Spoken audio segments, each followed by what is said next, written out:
Hi, it's Dave here from YouTube channel Fido Beto. I want to talk about something that gets me excited about bass fishing, probably more than any other topic, and that's big swim baits. When I say big swim baits, I'm talking California style, big trout swim baits, like this one here, the Huddleston Deluxe.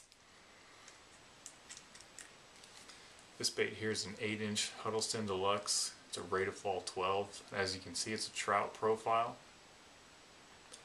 To me, the color, I think it's called a hitch color, but to me, this looks like a bait that you can find in Florida. It looks like a big gizzard shad. And tonight, I actually got my first bite on this lure. I've been trying to get bit on this lure for probably close to 2 months now, without any luck. Not even a follower. So the fact that I got bit on this lure tonight makes me really excited. I lost the fish, but just getting that bite gives me more confidence to go out and throw this lure more and, really focus on putting a double-digit fish, catching a double-digit fish on this bait. Now here's some of the other swim baits I've used with a lot of success.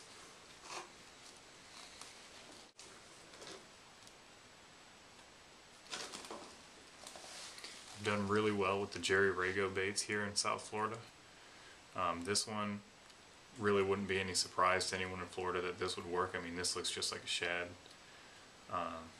It's not very big, it's 5.5 inches, but great swim bait. I've caught some really good fish on this. This is another Jerry Rago. It's an SKT swimmer, I think it's called. It's a little bit bigger.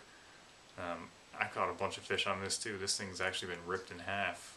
And I've glued it back together. Eyeballs have been ripped out, and I've replaced the eyeballs with some red beads, and this thing still will catch fish for me.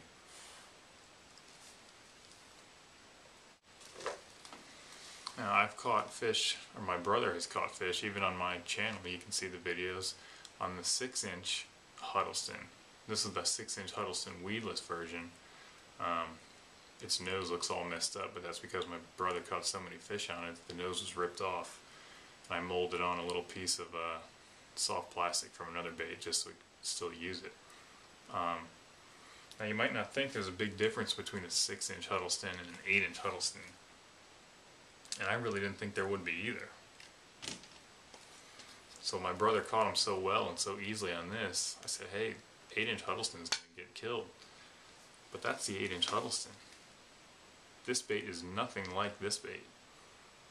I mean, 2 inches in length, but the girth, I mean, just the overall size. This lure weighs 4.5 ounces at least. This lure, I would be surprised if it even weighed an ounce. So this is just a whole nother ball game, especially here in Florida where we don't have trout. And really nobody is throwing things like this in Florida. There are some people that are throwing baits like this in Florida. There are some people that are throwing, a lot of these hollow belly swim baits, and a lot of people throw the BBZ shads, which I do too. But very few people are throwing, if any, these big 8-inch trout profile baits in Florida. And a quick story about just how I even got started into YouTube, how I ever got, the whole thing that got me started into really bass fishing. I've bass fished on and off my whole life. I've saltwater fished my whole life.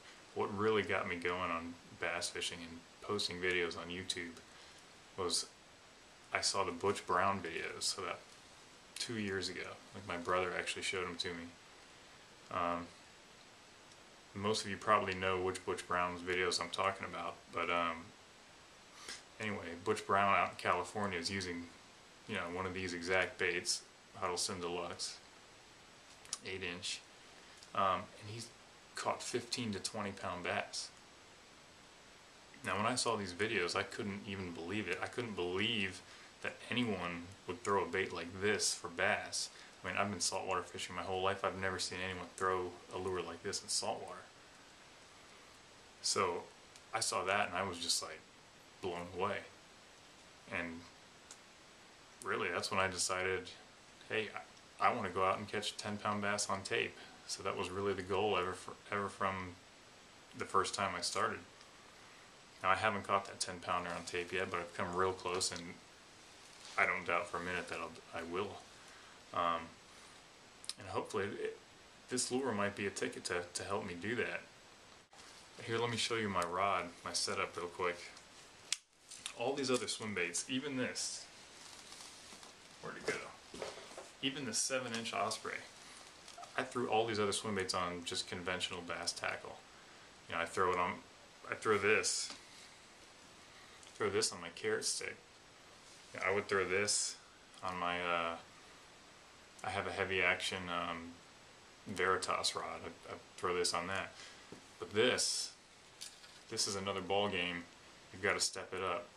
So, being a saltwater fisherman, I took one of my saltwater rods, which is a G Loomis Saltwater Series heavy action rod. It's 7 foot, and this is a saltwater rod, heavy action saltwater rod. I've caught 50-pound amberjack on this rod. So this rod is no joke. And the fish that I hooked tonight, I was able to feel them for about 2 seconds. The fish gave a pretty good bend to this rod, so I think it was probably a pretty big fish. I went out and bought this reel. It's a Shimano Cardiff. You know, it looks like the Shimano Calcutta. It's shaped like the Calcutta. It's a scaled down model. It's a lot cheaper, but I mean, for throwing swim baits in fresh water, for me, it's been a really good reel. And I've got that loaded up with a 65-pound power braid, or 65-pound Power Pro braided line. And then I've got it attached here to about a 3-foot piece of 50-pound monofilament leader. So yeah, a lot of people might say you're crazy for, you know, where's the sport in using a saltwater rod for bass, but it's not about the bass. I can catch an 8-pound bass on 6-pound test line. It's this. This is 4.5 ounces. If I were to try to throw this on my carrot sticks would break. So you've got to have, you know, the tackle if you're going to throw a big 4.5 ounce swim bait. But anyway, stay tuned because I'm going to be throwing this a lot more, and I'm really hoping to catch a double-digit fish somewhere in the near future on this bait.